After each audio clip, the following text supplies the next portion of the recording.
Merci beaucoup Stéphano et merci surtout à Jean-Paul Carteron de nous donner l'occasion d'être associés à ce débat. Et je remercie toutes les personnes qui sont venues ici pour pouvoir engager une discussion avec nous. Et je remercie Emmanuela Del Rey aussi d'avoir introduit avec la perspective de l'Union européenne. Je pense que ce qui est important pour nous, États du Sahel, avec mon collègue de l'Alliance des États du Sahel, avec mon collègue du Burkina et puis l'ambassadeur du Niger, c'est de pouvoir donner quelques clés de compréhension de ce qui se passe dans cet espace qui lui-même aujourd'hui fait l'objet d'une telle désinformation que les gens n'ont vraiment pas le temps d'essayer de comprendre ce qui est en train de se passer. On est pour, on est contre, on se prononce, on se positionne, mais je pense qu'il faut avoir les clés de lecture qui me semblent être importantes. D'abord, le premier élément, c'est d'abord sur le Sahel, parce que je vois que le titre, c'est les États du Sahel. Il faut comprendre que les États du Sahel ne sont pas que les 3 États du Sahel, ou même ceux qui étaient appelés avant le G5 Sahel, mais que le Sahel comprend du Sénégal jusqu'à la Somalie, et le Maroc, la Libye, d'autres pays font tous partie de ce Sahel où il y a un continuum humain, géographique, géopolitique, etc. Donc il faut comprendre cet élément. Maintenant, pour ce qui concerne l'Alliance des États du Sahel, il a parlé de la partie contre. La partie contre aide seulement à comprendre le contexte. Le Mali, le Burkina, le Niger sont tous des pays en transition. C'est des pays qui ont eu aussi un différend très profond avec le reste des pays de la CEDEAO pour comprendre le sens de ce qui est en train de se passer dans nos États, qui est une crise très profonde qui dépasse juste le label de coup d'État, parce que si on prend le Mali, le Burkina, aujourd'hui, ce sont des pays qui avaient perdu entre 40 et 60% de leur territoire dû à l'insécurité, au terrorisme, à l'intervention de l'OTAN en Libye qui a déstructuré et déstabilisé toute la région. Et ce matin, dans le panel sur la démocratie, on est revenu encore dessus pour dire que oui, mais tout le monde veut la démocratie, c'est une valeur universelle, mais la démocratie ne peut exister que dans un État. Et nous, on n'avait pas d'État. On est en train de construire des États. Et nos interlocuteurs sont en train de préparer des élections. Donc on ne peut pas se comprendre. Donc je pense que ça nous a amené dans un différend extrêmement profond avec le reste de la région. Et des sanctions ont été imposées à nos pays. Ce qui me semble aussi normal, il ne faut pas qu'on pense que ce n'est pas normal. La CEDEAO a ses règles, nous en étions membres, nous avons accepté ces règles, mais la plupart de ces règles, c'est la suspension de nos organisations quand il y a des changements dits anticonstitutionnels. Mais il y a eu des sanctions économiques et financières qui ont été imposées à ces pays sans aucune base légale. Il n'y a aucun traité, aucun texte de la CEDEAO qui est prévu qu'on puisse fermer les frontières. Jusqu'à demain. J'espère que des juristes pourront nous donner la réponse. On a utilisé l'Union économique et monétaire pour fermer nos banques centrales, pour fermer nos comptes bancaires des États, pour affamer les populations. Dans le cas du Niger, même les médicaments n'étaient pas autorisés. Pourtant, l'article 4 du statut de la Banque centrale indique que la banque ne peut recevoir d'injonction d'aucun autre organe, fût-il l'organe des chefs d'État. Mais ça a été fait.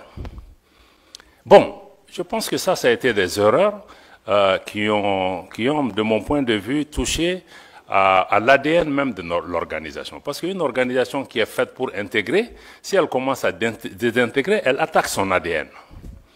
Et ça crée un fossé entre nous. On a essayé d'expliquer à nos amis de la CEDEAO, la suspension ne veut pas dire ostracisme et exclusion. Je suis heureux que ma sœur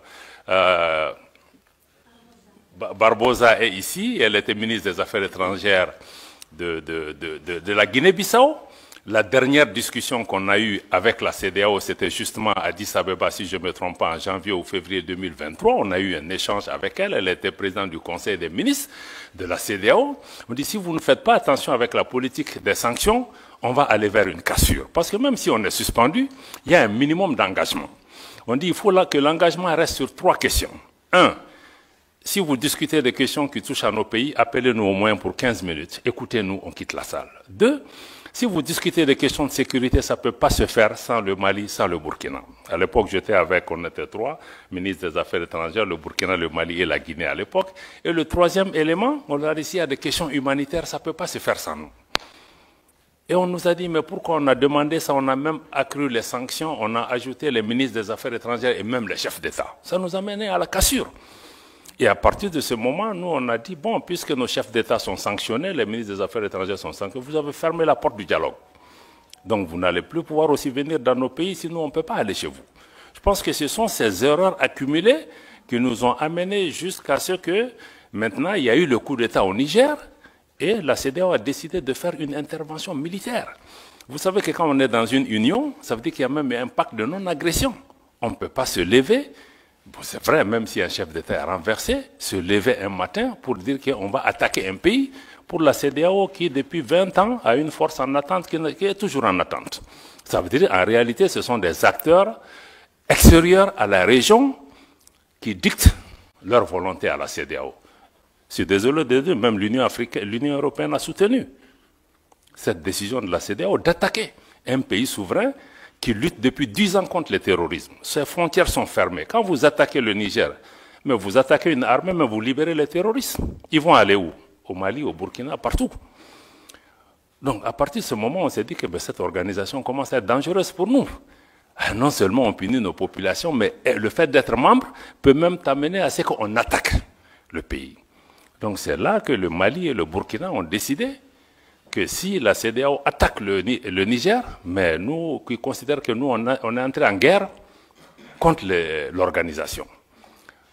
Et c'est à partir de cet instant que nous avons mis une alliance militaire défensive en place pour dire que bon, nous nous mettons ensemble pour faire face à une menace existentielle, mais en mettant en place une approche géopolitique de la question. Nous nous réunissons pour nous défendre d'abord. Mais en faisant ça aussi, on s'est dit, bon, c'est pas seulement une alliance, et je pense que c'est notre réponse qui a d'ailleurs dissuadé. En définitive, les gens ont commencé à comprendre que, bon, Niamey, ça ne sera pas une promenade de santé. On va faire face à 3 armées qui sont en guerre depuis 10 ans. Bon, donc, je pense que ça nous a amené à ça, et on s'est dit, bon, on va aller au-delà de l'alliance militaire pour créer, le 16 septembre 2023, donc on a créé l'alliance des États du Sahel sur la base de la charte du Liptako-Gourma. Mais on est en train de travailler maintenant pour aller beaucoup plus loin que ça.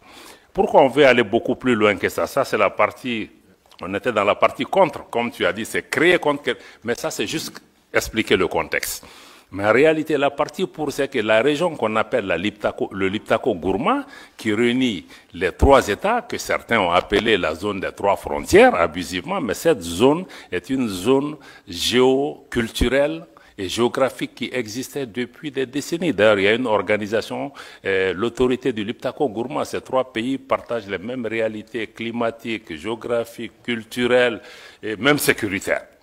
Donc, on a décidé de mettre en place une communauté qui puisse nous aider, à assurer la sécurité, à lutter contre le terrorisme, parce qu'on lutte contre le terrorisme dans cet espace depuis longtemps, mais on ne pouvait pas le faire ensemble. Maintenant, on va le faire ensemble. Et contre tous les autres facteurs d'insécurité, le deuxième pilier, c'est de travailler à mettre en place une intégration économique poussée, parce qu'il y avait déjà un espace économique et géoculturel qui était là pour pouvoir travailler, pour renforcer la libre circulation dans nos pays, avoir des projets intégrateurs dans le domaine de l'énergie, dans le domaine des transports, dans le domaine des infrastructures. Bon, parce que nos pays sont physiquement aussi liés par beaucoup de réalités qu'on peut... Et ces pays regorgent aussi des ressources minières, minéralogiques, de toutes sortes. Ne serait-ce que si on prend les ressources souterraines de cette région, c'est énorme. Personne ne voit le Sahel en tant que source d'approvisionnement de l'Afrique et du monde en ressources en eau. Parce qu'on voit que l'aspect désertique. Donc, je pense que ça, il y a l'aspect intégration économique sur lequel nos ministres des Finances et les ministres en charge du développement ont travaillé pour pouvoir vraiment nous rapprocher davantage. Et le troisième, c'est vraiment travailler ensemble pour que nos pays parlent d'une seule voix, avoir une action diplomatique coordonnée. Donc, si on dit donc cet espace économique-là sur lequel on est en train de travailler, je pense que c'est extrêmement important de regarder nos ministres en charge des affaires étrangères ont recommandé au chef d'État d'aller même vers une confédération. C'est-à-dire que une confédération en prélude à une fédération des 3 États, qui se fera par étapes. Pourquoi nous proposons ça? Parce que nous, nos pays, je dois le répéter, la première réponse était peut-être raconte quelque chose, mais quand on a commencé à exister, beaucoup ont dit, même la CEDEAO, les premières réactions, quand on a signé la charte du Liptako-Gourma, c'est que ces pays veulent casser la région. Ils veulent diviser, ils veulent attaquer l'intégration africaine. Mais le Mali, le Burkina, quand vous regardez nos leaders historiques de Modibo Keïta au Thomas Sankara jusqu'à aujourd'hui, mais ces pays restent fondamentalement engagés pour l'intégration africaine. L'article 180 de la dernière constitution du Mali, adoptée l'année dernière, réitère l'attachement du Mali à abandonner tout ou partie de sa souveraineté pour réaliser l'intégration du Mali, de l'Afrique, avec tout État africain. Donc pour nous, notre engagement pour l'intégration et l'unité et l'idéal panafricain reste intact, mais nous trouvons que certaines de ces organisations, de notre point de vue, en tout cas, n'incarnent plus cet idéal. Et que nous, il nous faut, à travers l'Alliance des États du Sahel, proposer une alternative. D'avoir une organisation, qui ne soit pas pilotée par l'extérieur, une organisation qui ne devienne pas un danger pour ses membres, pour ses populations. Comment on peut travailler à rapprocher nos populations en mettant en place une autre façon de faire. Je pense que c'est là où il me semble être important que vous compreniez, qu'on soit pour la CEDEAO, pour l'UEMOA, ou comprenez qu'avec l'AES, il y a une nouvelle donne géopolitique qui est là. Que vous l'aimez, que vous ne l'aimiez pas, peu importe. 2. Pour nous, le sort de nos pays ne va pas se décider à Bruxelles, à Paris, à Washington ou à Londres. Ça se décidera à Bamako, à Ouagadougou, à Niamey, etc. Donc cette réalité géopolitique est là, il faut la suivre, il faut regarder ce qui est en train de se passer. Bon, naturellement, nous partageons le même espace que la CEDEAO, l'UEMOA, d'autres pays qui sont des pays voisins, des pays frères. On est des peuples frères avec le Bénin, nos pays, mais on vit ensemble, on va partager cet espace. Donc il va falloir qu'on discute des modalités de vivre en commun. Et je pense qu'il faut le dialogue. Je pense qu'Emmanuel a insisté sur ça. Il faut le dialogue. À mon avis, le dialogue est important. C'est ce que nous-mêmes nous avions demandé avant d'être sanctionnés. Donc on ne peut pas être... On est ici...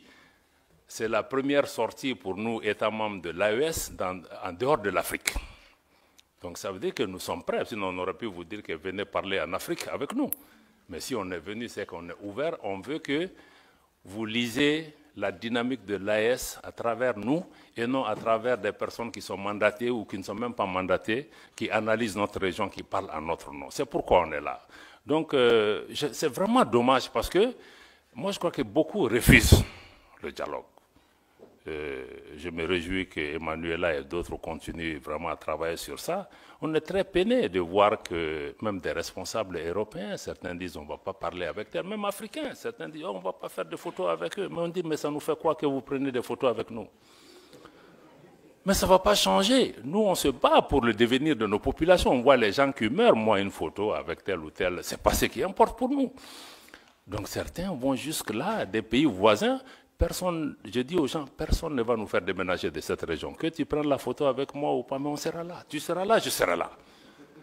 Donc moi je pense que ça c'est important. Et j'apprends aussi que même des responsables européens disent à leurs gens, non, non, non, il ne faut pas que vous soyez vus avec eux, il ne faut pas que... Mais je crois que c'est de l'enfantillage, parce qu'en réalité, nous on n'a pas de problème personnel avec quelqu'un. On a des différents politiques, on peut parler pour trouver des solutions. Mais vraiment, nous, on n'a pas... Je pense qu'il faut que nos dirigeants s'élèvent à la hauteur de leurs tâches et de leur mission et non être dans des épiphénomènes de faire des photos ou de serrer des mains des gens. Moi, si c'est l'intérêt du pays, même avec le diable, je vais dealer. Voilà, donc quand c'est nécessaire. Donc je pense que ça me semble être... ça me semble être important. Voilà, donc du point de vue de l'AES, je crois que c'est ce qu'il faut que vous compreniez. Il y a une dynamique qui est en cours. La CEDEAO va continuer son parcours. On va se parler. On va identifier des moyens de coexistence pacifique. Surtout, ce qui est important, c'est comment travailler pour pouvoir préserver l'intérêt de nos populations qui vivent dans ce pays. Des pays qui ont toujours été fraternels. Je vous dis que nos populations sont en avance sur nous. Tous les problèmes que vous voyez dans la région, c'est entre les dirigeants. Hein? Ce n'est pas entre les peuples. Moi, je vais dans tous ces pays où les dirigeants ne veulent pas nous parler, mais les peuples sont chaleureux avec nous. Donc les populations n'ont pas de problème, il faut que les dirigeants suivent leur population. Voilà, donc pour moi, vraiment, c'est ça. Je vais peut-être laisser le reste pour qu'on vienne vraiment à des questions majeures, mais aujourd'hui, l'AES se bat pour ça. Pour une gouvernance, améliorer une gouvernance qui réponde aux préoccupations de nos populations. Préoccupation numéro 1, sécuritaire. Sécuritaire pour reprendre en main nos États. Et ensuite, créer des modèles de gouvernance qui peuvent... 2, mais il faut une économie, il faut une transformation structurelle de nos économies pour que nos économies profitent à nos populations. Parce que toutes ces richesses qui sont là, nous, au État de l'AES, nous voulons désormais discuter différemment avec ces États, parce que les anciennes puissances coloniales ou d'autres, il y avait des donnes qui étaient là. Nous, on n'est plus dans ça. On veut rabattre les cartes pour regarder. On veut naturellement que les partenaires qui viennent gagnent, mais qu'en priorité, nos populations gagnent. Et on sait que les ressources sur lesquelles on est assise nous permettent de discuter d'abord pour que ça bénéficie à nos populations. Si d'autres partenaires en bénéficient aussi, c'est tant mieux. Donc nous sommes dans cette ouverture, réaffirmer notre souveraineté, y compris la souveraineté économique, le contrôle de nos matières premières, qu'on puisse discuter les choses par rapport à ça. Et sur le plan global, nous voulons travailler au niveau pour un monde multipolaire. Un monde où ce n'est pas un club de 2, 3, 4 pays qui contrôlent le monde, mais que les forces politiques, économiques, sociales qui sont apparues dans le monde, que chaque voix compte, qu'il y ait plus d'équité, que la politique de 2 poids, 2 mesures, ça cesse. Qu'on cesse aussi d'instrumentaliser les Africains les uns contre les autres, parce que moi je trouve que même notre différend avec la CEDEAO, c'est d'autres qui nous distraient. On n'en a pas besoin. Donc je vais vraiment attendre les questions pour pouvoir vous revenir, pour dire qu'encore une fois, si l'AES a été créé dans un contexte pour réagir à quelque chose, aujourd'hui nous sommes dans une dynamique de construction d'une intégration régionale, d'une autre approche à cette intégration régionale, une intégration qui, de notre point de vue, doit être une véritable intégration des peuples et non une intégration d'État ou de chefs d'État. Voilà, c'est vraiment la dynamique que nous partageons avec le Burkina et le Niger. Et aujourd'hui, sur le plan de la sécurité, nous travaillons, il y a des résultats probants sur le terrain. Le Mali, aujourd'hui, après 10 ans de présence étrangère, a aujourd'hui le contrôle de l'ensemble de son territoire national. Et la reprise de Kidal, il y a quelques mois, est un exemple concret. Et il y a beaucoup de Kidal qui vont se passer aussi sur le terrain, dans notre espace. Nous souhaitons que vous soyez des observateurs objectifs avisés et que vous regardez comment vous engagez avec cet espace, mais avec ou sans vous, nous allons avancer. Il faut que les gens aussi comprennent ça. Si les Européens ne sont pas là, les Chinois seront là, les Russes seront là, les Australiens seront là. Donc aujourd'hui, là, on n'est marié à personne. Voilà. Je m'arrête là. Merci beaucoup.